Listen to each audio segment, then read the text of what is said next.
All right, switching gears, moving up to the NFL. I want to talk about the Saints a little bit. First, we'll talk about a player on the Saints, and then we'll get into the Saints-Texans game. Is Michael Thomas back? Because he's looked really good this season. He's actually leading the Saints in receptions. Can you believe that? If you would have told me that coming into the season, hey, entering week, 5 or 6, whatever we're in, Michael Thomas is going to be leading the Saints in receptions, I would have been like, you're kidding me. Because Chris Olave has been that guy recently for this offense, and many thought that he would be the guy this year. I mean, he still is, don't get me wrong. He leads the team in receiving yards and targets still, but Thomas has made the most catches amongst that wide receiver core, and he looked really good against the Patriots, and that's why I'm bringing this up, because he kind of flashed some of that Michael Thomas 2019, 2018 stuff that we used to see. We haven't seen since then because, injuries, he hasn't played, yada, yada, yada. You guys get the picture there. But he led the team in receiving against the Patriots. He had 3 catches on 3rd down to move the chains and get a first down. One of those really stuck out to me, and it makes me think that Carr and Thomas seem to have a little bit of chemistry that we've seen before between Thomas and Drew Brees. So it was a 3rd down. The Patriots were bringing a zone blitz, and reportedly, Carr and Thomas kind of looked at each other. They didn't say anything because you probably couldn't hear what they were saying. You're playing on the road, it's loud, whatever.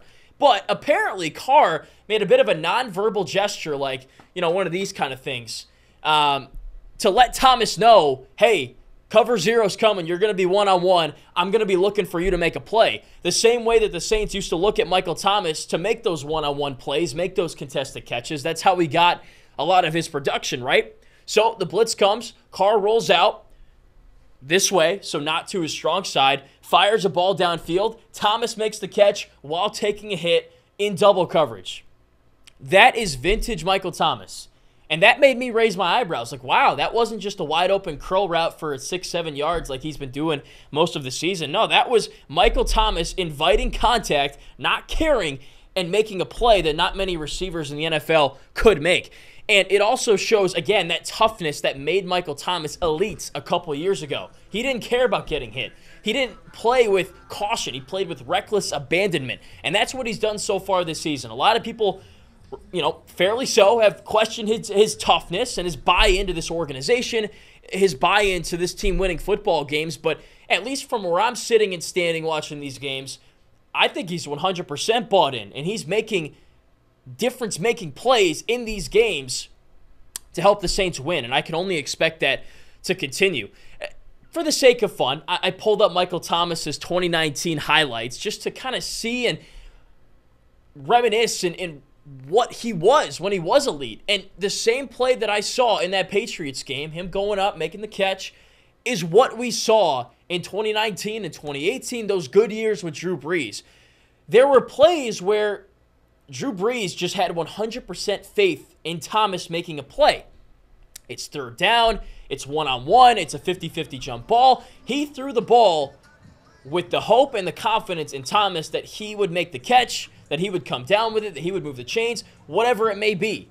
And that's why he was so good. He was the go-to guy. And whoever was throwing him the football, Teddy Bridgewater for some of those games in that year, Drew Brees trusted him to get the job done. And more often than not, he did that. Now what the struggle has been is with Andy Dalton, with Jameis Winston, because Brees has been gone, of course, forming that relationship, forming that trust with a new quarterback.